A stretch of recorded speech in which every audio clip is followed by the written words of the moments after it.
Bizarre Brain Comics.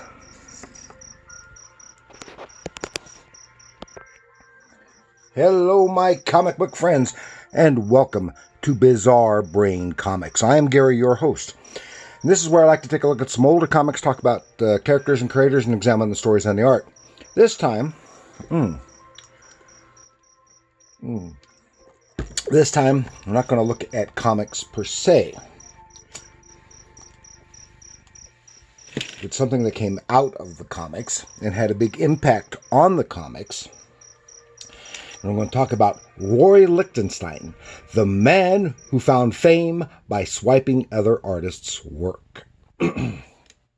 Lichtenstein, he was from 1923 to 1997, was an American fine artist, best known, along with Andy Warhol, Jasper Johns, and others, for originating the school of pop art. And pop art is a school of art originating in the UK and US during the 1960s, which challenged the traditions of fine art by including imagery from popular and mass culture. These images were culled from advertising, comics, and mass-produced packaging.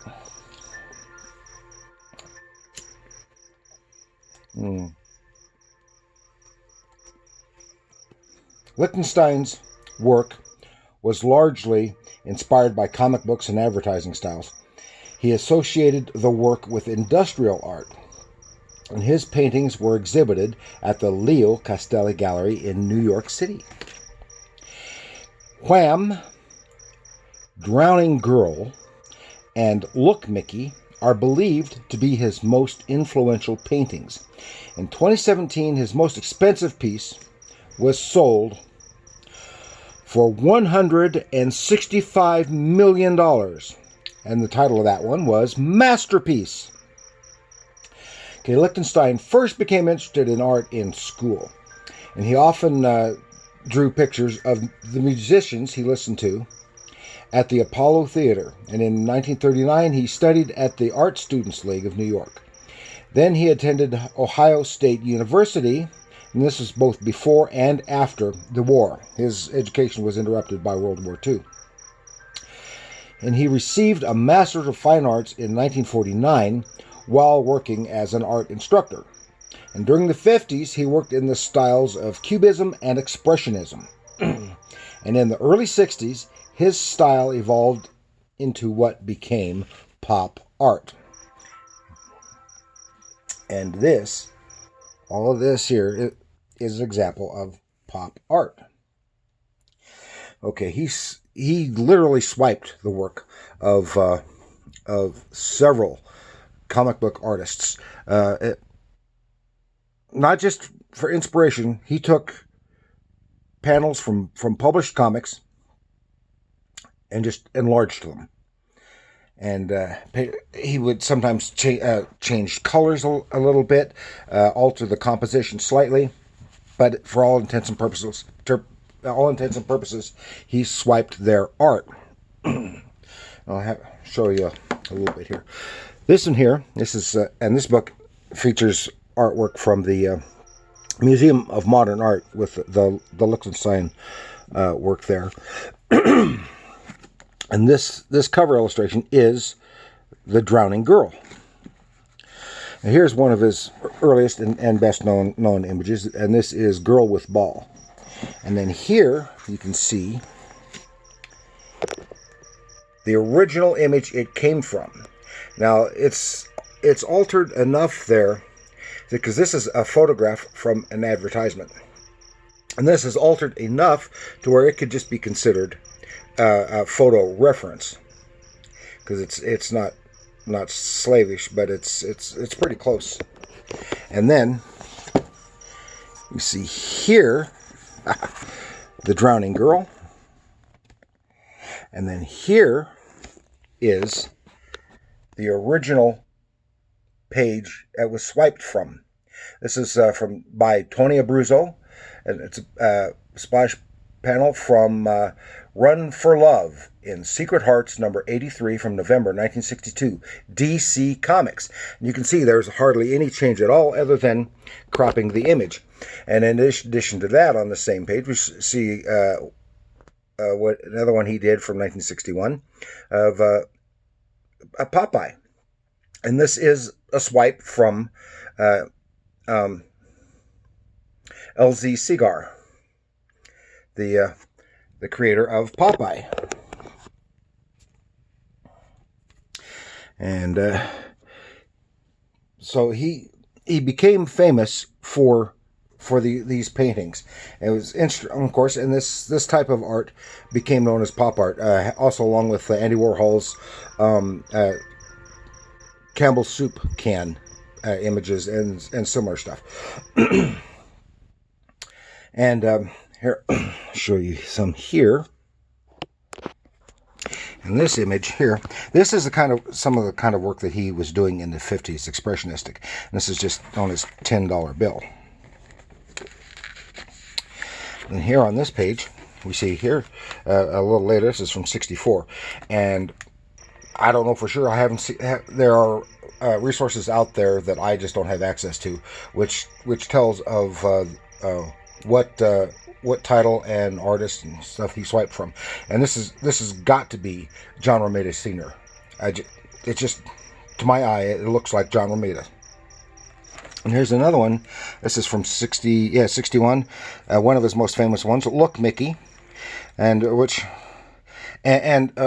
I'm just surprised, as litigious as Disney is, that he was not sued for that.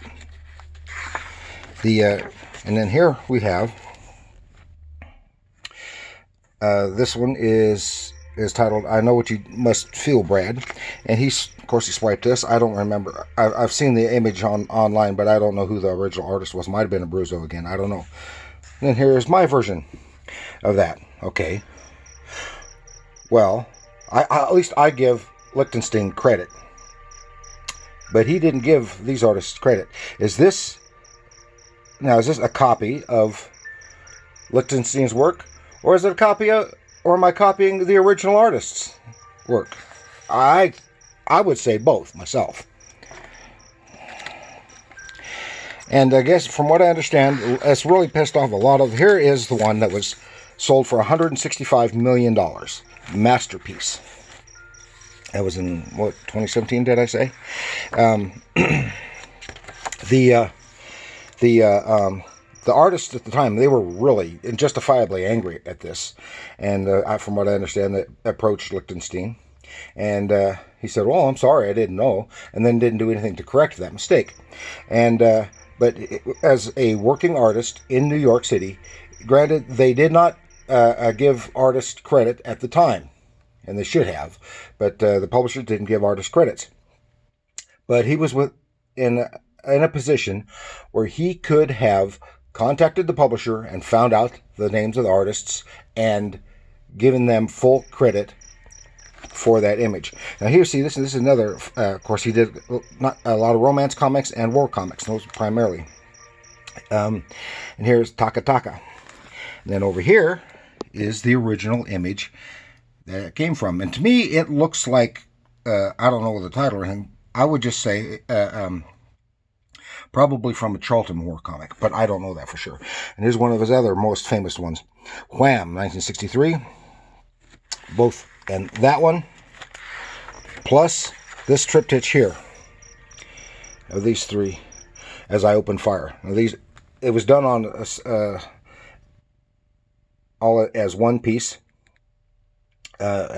lifting panels directly from the comic. And this and Wham, from what I understand, was and I can see it too, was originally drawn by Russ Heath, doing DC War Comics. And you can see that in there. Here's something else. That's probably from a Marvel comic. I don't know who, could have been Don Heck, I think. I don't know. And some others. And then, but he could have done it. See, here he is later in the 70s, in which he's doing original compositions, as in these two, but just utilizing the styles and techniques of the mass-produced artwork, such as the comics. And the same goes for these images. I actually like these, and these are more original. I don't know what he may have used some original source, but obviously it's changed enough the way he did it to make it an original composition. And again, utilizing some of the interesting techniques that look like mass-produced stuff. And speaking of mass-produced stuff, oh yeah, that's right. Listen here, also from a DC War comic, and you can see some back here. Well, those again. Where did it go? And then stuff like this. This was a cover. It went full circle. From imitating mass-produced material to producing mass-produced material. And these are posters and prints and the like. But this image here was a cover of Time magazine, and he did several others. This one here too were magazine covers, done for magazine covers. So it had gone full circle. But I will say, to give him, have to give him and the others credit. Now they should not have swiped other artists' work. Him particularly should not have swiped other artists' work and then taken credit for it. He could have taken inspiration from them, done original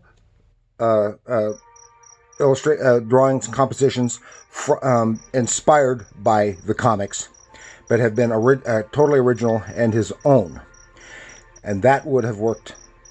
Done the same thing, and. He also has to be given credit, though, for actually in the public's mind helping to raise the comic books and the art and the comics to a level of to be recognized as actual artwork, not just some goofy doodles. So that's what it is. He would have worked just as well on his field if he had done it the other way, but he has to be given credit for helping to raise the level of this field that we like. It even went so far as for a short while, Stan Lee was calling Marvel Comics pop art on the cover. So, and he did swipe from Marvel as well. At least one time he swiped a Jack Kirby image of Magneto, and later on in the 80s, he swiped from DC actual several Superman images, but the one I'm thinking of looks like it just titled Superman. And it really looks like it was swiped from Neil Adams. I can't say for sure, because I've only seen it a couple of times, but I've never seen it in a book or anything. So that's what I think. Okay, so that's what I've got this time, talking about the artist Roy Lichtenstein, helped originate the school of pop art and helped bring comic book art to the level of fine art and became world famous and rich in the process by swiping the artwork of other creators. So it's a mixed bag. And because I've always liked Lichtenstein's work before I knew much about him.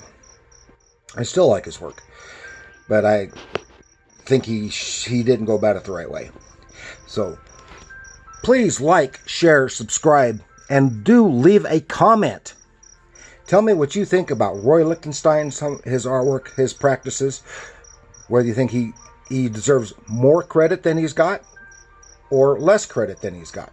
And do you think that these original creators should definitely get more credit for their contribution to fine art, even if it's through Lichtenstein? Let me know what you think in the comments below. And remember, comics R. Art.